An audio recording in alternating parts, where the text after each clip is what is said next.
غزة ليست مجرد مكان، بل أصبحت حالة إنسانية فريدة ودرسا صارخا في علم الاجتماع السياسي. إنها المختبر الذي تقد فيه نظريات السيطرة وإرادة الحياة.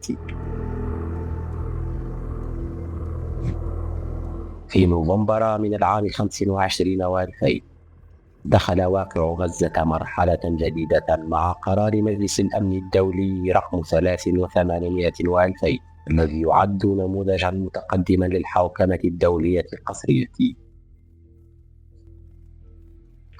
لقد أنشأ القرار مجلس السلام كهيئة إدارية انتقالية ذات شخصية قانونية دولية وقوة استقرار دولية، منحت صلاحيات واسعة باستخدام جميع التدابير الضرورية. لم يعد هذا مجرد ترتيب أمني، بل هو إعادة تشكيل جذرية للبنية الاجتماعية. إنه تحول من مفهوم المقاومة إلى مفهوم الاستقرار، ومن التحرير إلى الإدارة. هذه التحولات اللغوية ليست بريئة، بل هي أدوات لإعادة صياغة الوعي الجمعي.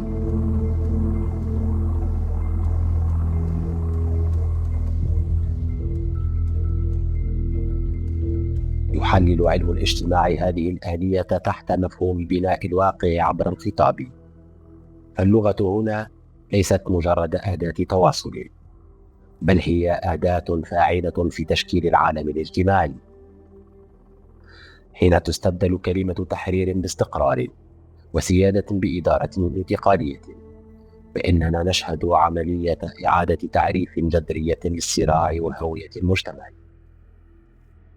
الأكثر خطرا أن القرار يربط إمكانية بلورة مسار نحو تقرير المصير بإنجاز السلطة الفلسطينية لبرنامج إصلاحها بشكل مرضي. هذا يشكل تعليقا لحق تقرير المصير الذي يعتبر قاعدة آمرة في القانون الدولي على شروط خارجية.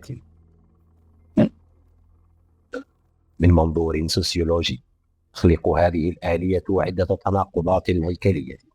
أولا، تناقض الشرعية، حيث تحل إدارة دولية غير منتخبة محل المؤسسات المحلية.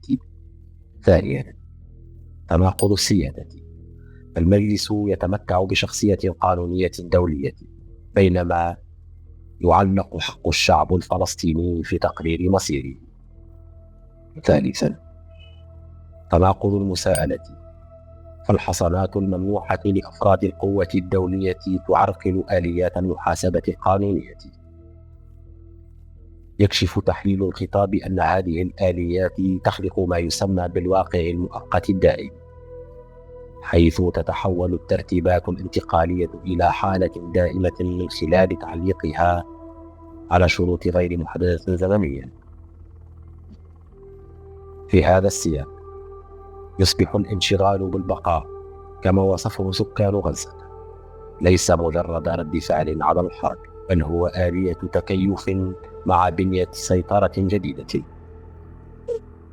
الحزن المؤجل ليس مجرد حالة نفسية، بل هو استجابة جماعية لتعليق الحقوق الأساسية. اللافت أن القرار يحدد انتهاء ولاية مجلس السلام والوجود الدولي في 31 من ديسمبر من 27 و2000، لكنه يترك الباب مفتوحا لتمديدها. هذه الآلية الزمنية المعلقة تخلق حالة من اللا يقين المؤسسي، حيث يفقد المجتمع القدرة على التخطيط لمستقبله.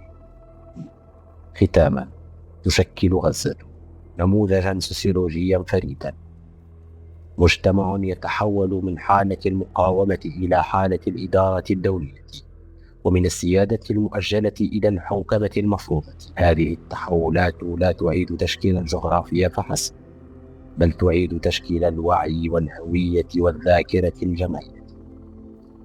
السؤال الذي تتركه غزة لعلم الاجتماع: كيف تحفظ المجتمعات هويتها وإرادتها عندما تتحول من فاعل في التاريخ إلى موضوع للإدارة الدولية؟